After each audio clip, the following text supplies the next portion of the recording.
Development എന്ന് പറയുന്നത് എന്താണ്? പണ്ട് വലിയ ഫാറ്റ് ആയിട്ടുള്ള ടി വി, ലീൻ ആയിട്ടുള്ള മനുഷ്യന്മാർ. ഇപ്പോഴോ ലീൻ ആയിട്ടുള്ള ടി വിയും ഫാറ്റ് ആയിട്ടുള്ള മനുഷ്യന്മാരാണ് ഡെവലപ്മെന്റ്. അപ്പം നമ്മളെ എത്രത്തോളം ലേസി ആക്കാൻ പറ്റുമോ അത്രത്തോളം ടെക്നോളജി ഡെവലപ്പ് ചെയ്യും. ഇപ്പം നമുക്ക് ഫുഡ് കണ്ടിട്ട്, പടം കണ്ടിട്ട് അതിൻ്റെ റിവ്യൂസ് വായിച്ചിട്ട് ഓർഡർ ചെയ്യാം. A day will come. ഞാൻ ആ സ്വിഗ്ഗി നോക്കുന്ന സമയത്ത് ഈ ഫുഡ് മതി എന്ന് തീരുമാനിക്കാതെ മണക്കാൻ പറ്റുന്ന അടുത്ത ഇന്ദ്രിയങ്ങൾ എന്തുകൊണ്ട് വന്നുകൂടാ? How do you know? അപ്പോൾ ഇതിൻ്റെ മണം പോലും ആ ഫ്ലേവർ അവിടെയുള്ളത് ട്രാൻസ്ഫർ ചെയ്തിട്ട് എൻ്റെ ഫോണിൽ എനിക്ക് ഫുഡ് മണപ്പിച്ചിട്ട് ഓർഡർ ചെയ്യാൻ പറ്റുന്നൊരു കാലം വരില്ല എന്ന് പറയാൻ പറ്റും. ഇനി വേറൊരു കാലം ടേസ്റ്റ് ചെയ്തിട്ട് പറയാൻ പറ്റില്ല, ആരാ പറയാൻ ഇല്ലേ? ഇതൊക്കെ വരാം ചിലപ്പോൾ പറയാൻ പറ്റില്ല.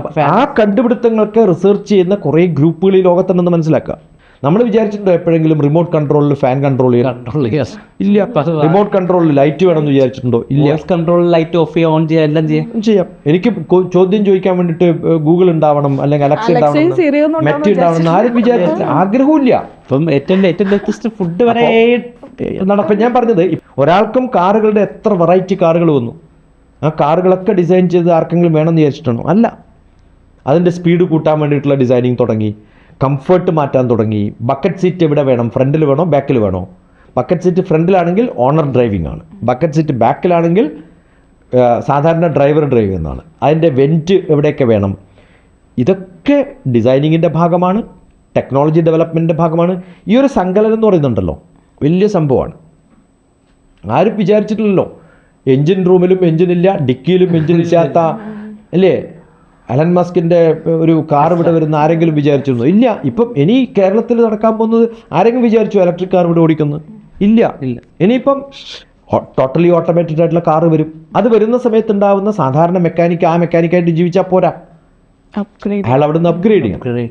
അപ്പോൾ അത്തരം അപ്ഗ്രേഡിങ് ടെക്നോളജീസ് എന്തൊക്കെയാണോ ലോകത്തിൽ മാറ്റം വരുത്താൻ പോകുന്നത് അതിനെക്കുറിച്ചൊക്കെ പഠിപ്പിക്കുന്ന അക്കാഡമിക് ഇൻസ്റ്റിറ്റ്യൂഷൻസ് വേണം, അതിനെക്കുറിച്ചുള്ള കോഴ്സുകൾ തുടങ്ങണം, അതിനെക്കുറിച്ചുള്ള പഠനങ്ങൾ ഉണ്ടാവണം. അങ്ങനെ നമ്മൾ ഡെവലപ്പ് ചെയ്യുകയാണെങ്കിൽ യു വിൽ ഗ്രോ ഫാസ്റ്റർ. പക്ഷേ ഇതൊക്കെ നമ്മൾ സംസാരിക്കുമ്പോഴും മറക്കാണ്ടിരിക്കേണ്ട ഒരു കാര്യമുണ്ട്. 2 വീലുള്ള സാധാരണ സൈക്കിളിൽ 35ഓളം വലിയ പഴത്തിൻ്റെ കൊലകൾ തൂക്കിയിട്ടിട്ട് 50 കിലോമീറ്റർ ഓടിച്ചത് വിൽക്കുന്നവർ ഇന്നും ആഫ്രിക്കയിലും ചില ഭാരതത്തിൻ്റെ ഭാഗത്തുണ്ട്.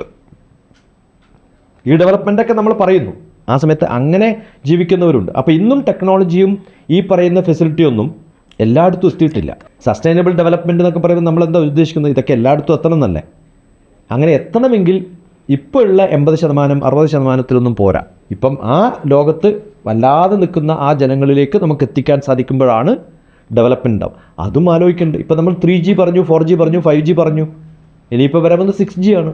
ഇപ്പോൾ China is going to hand shake with ഇന്ത്യക്ക് നമുക്ക് 6G തരാൻ പോകുന്നു എന്ന് പറയുന്നു.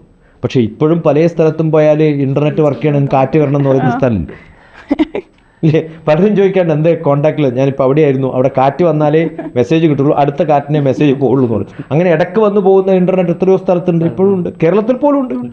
അപ്പോൾ നമുക്ക് എല്ലായിടത്തും എത്താൻ സാധിച്ചിട്ടില്ല. ഇനിയിപ്പം അമേരിക്ക തരാൻ പോകുന്നൊരു മെത്തേഡ് എന്താണ്? നമ്മുടെ ഇൻ്റർനെറ്റിന് ഈ മാസ്റ്റും സാധനങ്ങളൊന്നും ഇല്ലാതെ തന്നെ എല്ലായിടത്തും കൊടുക്കാൻ പറ്റും. ഇപ്പം എൻ്റെ ഫോൺ കുത്തിയാലേ ചാർജ് ആവില്ലൊന്നുമില്ലല്ലോ, എവിടെ വെച്ചാലും ചാർജ് ആവുന്ന മെത്തഡോളജി ഇപ്പം ഉണ്ടല്ലോ. അപ്പോൾ ഇത് മാറും. അപ്പോൾ ഇത്തരം കുറേ സംഭവങ്ങൾ നമ്മൾ പഠിക്കുന്ന പ്രോജക്റ്റുകളുടെ ഭാഗമായി കുട്ടികൾക്കൊക്കെ ഉണ്ടാക്കാൻ പഠിക്കുക. അതുകൊണ്ട് ഈ ചോദിച്ച ചോദ്യം, ഇത് കോഴ്സ് ആവുമോ എന്ന് ചോദിച്ചാൽ, ലോകത്ത് എന്താണ് നടക്കുന്നതെന്നൊക്കെ പഠിച്ച് അത്തരം കോഴ്സുകളൊക്കെ ഓൺലൈനായി പഠിച്ച് എന്നെ എക്വിപ്പ് ചെയ്ത് ഞാൻ ആ ലെവലിലെത്തിയാൽ അതിൻ്റെ നെക്സ്റ്റ് ലെവലിലേക്ക് എനിക്ക് ചാടാൻ പറ്റും. അങ്ങനെ ചാടാൻ പറ്റി ഇൻ്റർനാഷണൽ യൂണിവേഴ്സിറ്റികളുടെ സർട്ടിഫിക്കേഷനൊക്കെ ചെയ്യാം. ആരും വൈൻ ടേസ്റ്റ് ചെയ്യാനുള്ളൊരു കോഴ്സ് നടത്തുന്നുണ്ട് ആരും നടത്തില്ല. പക്ഷേ ഇൻ്റർനാഷണലി 3rd ലെവലിലേക്ക് എത്തിയിട്ട് പാസ്സായിട്ടുള്ളവർ ആകെ 50 പേരേ ഉള്ളൂ എന്നറിയുമ്പോൾ 1ാമത്തെ ലെവലിലോ 2ാമത്തെ ലെവലിലേക്ക് എനിക്ക് പഠിക്കണമെന്നുള്ള ആഗ്രഹം ആരെങ്കിലും ഉണ്ടെങ്കിൽ അതാണ് നമുക്ക് ഉണ്ടാവേണ്ടത്.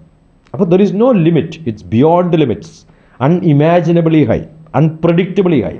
ഇനി ഇതൊക്കെ പറഞ്ഞ് 5 കൊല്ലം കഴിഞ്ഞാൽ ഇതെന്തുണ്ടാവുന്നു? ഇപ്പം 3 കൊല്ലം മുമ്പാണ് ഇങ്ങനൊരു ഡിസ്കഷൻ. ഞാൻ എപ്പോഴെങ്കിലും പറയുമോ പേര്, ഓപ്പൺ ജി പി പറയുമോ? ഒന്നും പറയില്ല. അപ്പം നാളെ എന്താവുമെന്ന് മലയാളത്തിലെ 2ാമത്തെ അക്ഷരമാണ് ഉത്തരം.